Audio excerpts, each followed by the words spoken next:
À notre avis, la dernière fois qu'on a vu un tel florilège de projets de loi antisyndical, c'était lors du règne de M. Duplessis.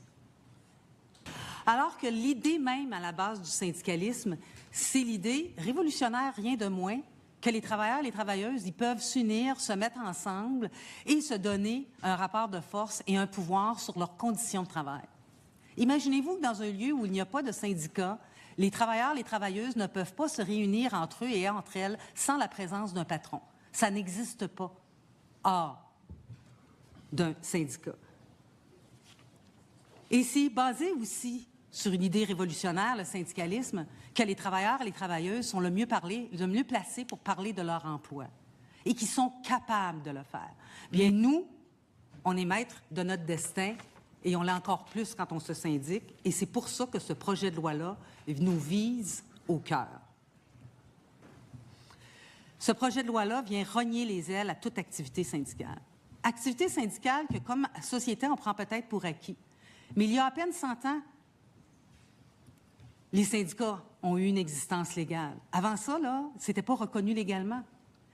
La deuxième bataille, parce que d'abord, on était illégal, après ça, on est devenu légal. La deuxième bataille, là, c'était de se syndiquer contre des fiers à bras patronaux qui refusaient, puis quand on était syndiqué, d'obliger le patron à négocier avec nous et à prélever une cotisation syndicale.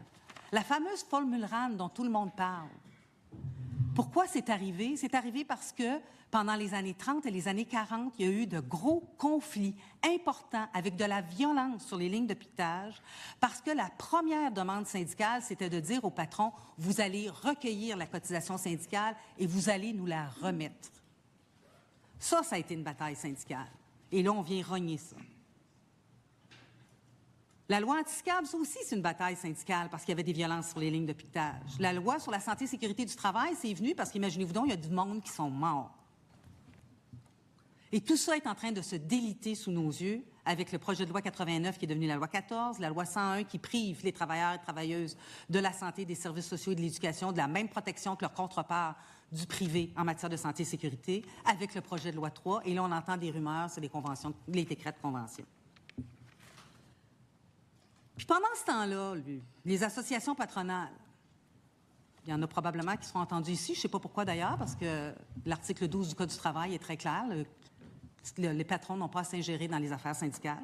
Quand ils le font au local, on dépose des plaintes puis ils sont déclarés coupables par le TAP. Mais pendant ce temps-là, les patrons, eux autres, ils conservent toute la liberté d'action, totale. Ils peuvent acheter toute la pub qu'ils veulent. Ils peuvent engager des tonnes de lobbyistes.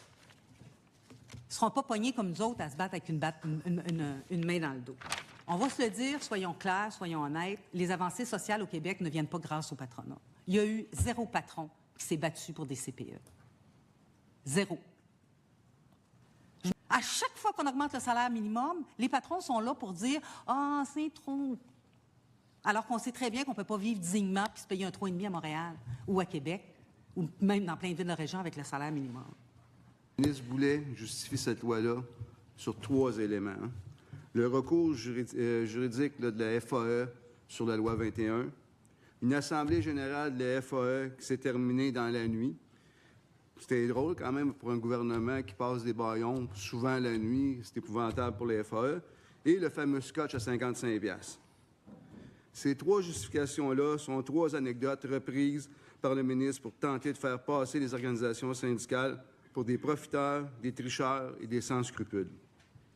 Le gouvernement préfère s'attaquer aux syndicats plutôt que s'occuper des vraies priorités des gens, le coût de la vie, le logement, les services publics. L'unique objectif du projet de loi est d'affaiblir le contre-pouvoir que jouent les syndicats depuis 100 ans au Québec. Merci. Lorsqu'on nous parle de la cotisation facultative, mais moi, je rêve au jour d'avoir l'impôt facultatif également. Comme ça, on ne payera pas des games de hockey au ministre des Finances pour rien. Je pourrais dire, non, non, moi, je ne paye pas ça. Les droits sociaux, les droits économiques, c'est très large. Quand je vais rencontrer le ministre fédéral du Transport pour dire qu'il faut que des vies fassent partie de la stratégie maritime, c'est pas la convention collective, ça?